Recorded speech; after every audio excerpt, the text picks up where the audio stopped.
दोस्तों ये डायलॉग तो आपने सुना ही होगा कि हर बाप का भी एक बाप होता है। यानी आप चाहे जितने भी बड़े तुर्रम-खा क्यों ना हो, आपको आपकी औकात दिखाने के लिए कोई ना कोई तो होगा ही।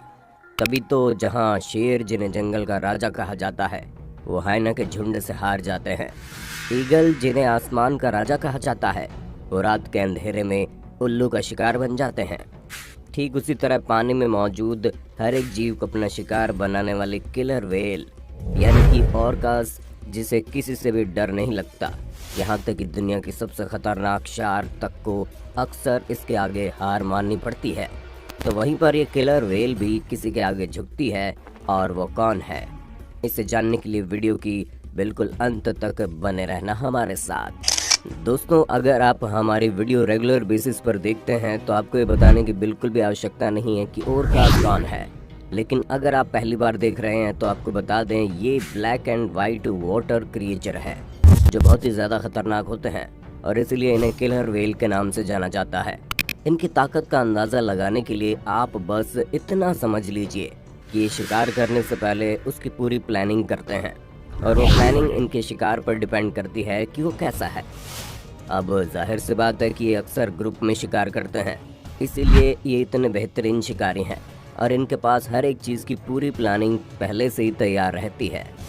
अब जैसे कि शार्क का शिकार करने के लिए इन्हें उसे गुमराह करना पड़ता है, तो मछलियों को बिना प्लानिंग के ये लोग अपना भोजन बना लेते हैं।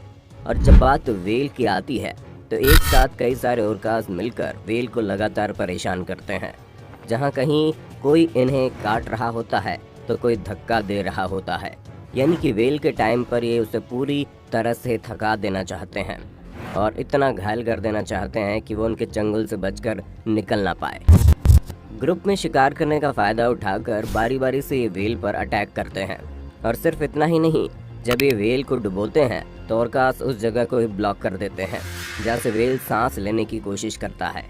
यानी कि ये लोग बेचारे व्हेल को किसी भी हाल पर नहीं छोड़ते कि वो उनसे लड़ सके और अपनी जान बचाकर भाग निकले, जिसके बाद ये अंत में उसका शिकार करते हैं और उसे अपना भोजन बनाना शुरू कर देते हैं।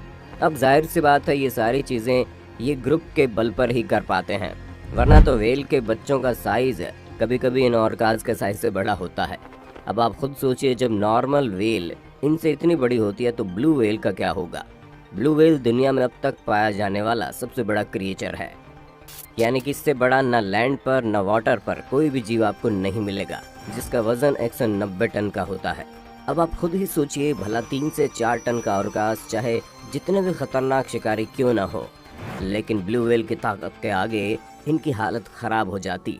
इसलिए ब्लू व्हेल से थोड़ी दूरी बनाकर रखने में ही ये अपनी भलाई समझते हैं।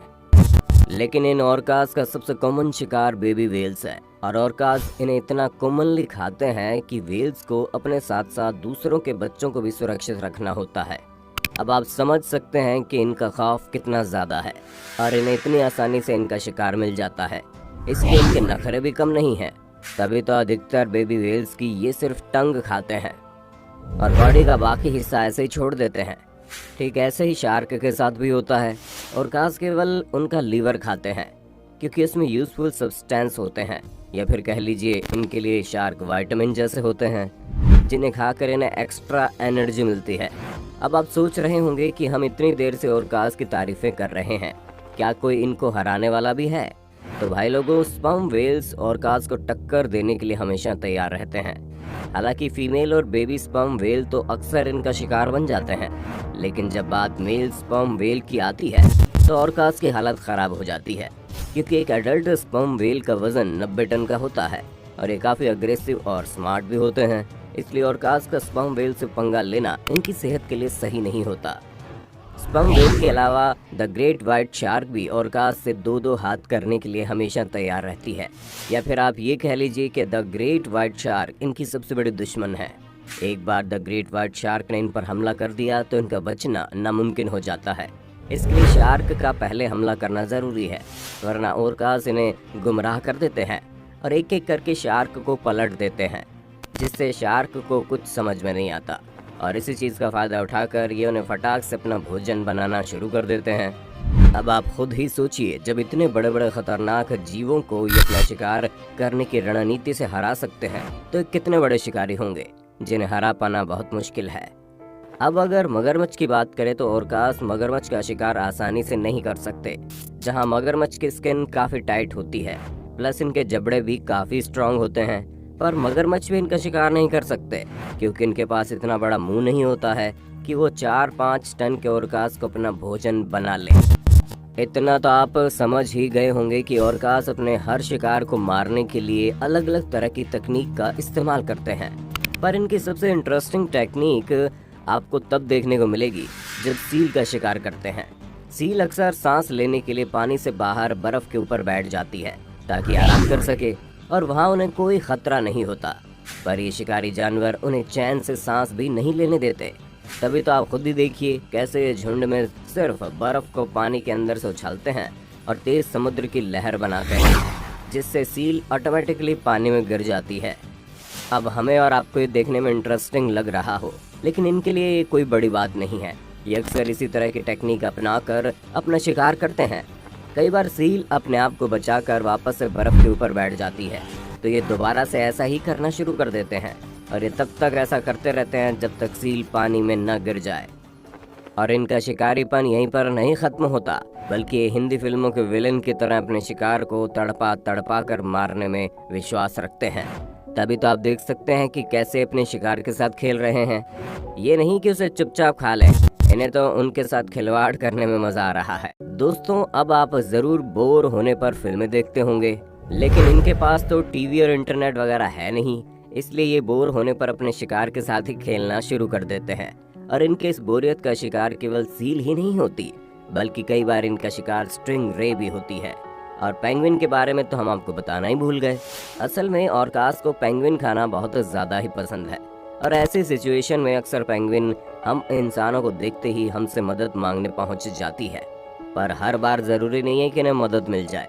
अगर एक बार इस खतरनाक किलर व्हेल ने आपको मारने की सोच ली तो इनके चंगुल से बच पाना बड़ा मुश्किल है, क्योंकि ये अपने शिकार को केवल भूख मिटाने के लिए नहीं बल्कि अपने मज़े के लिए भी मारती है। तभी तो अपना शिकार करने के लिए ये ऑर्कास सील को केवल पानी में नहीं बल्कि ज़मीन पर भी मारने में कोई कसर नहीं छोड़ती।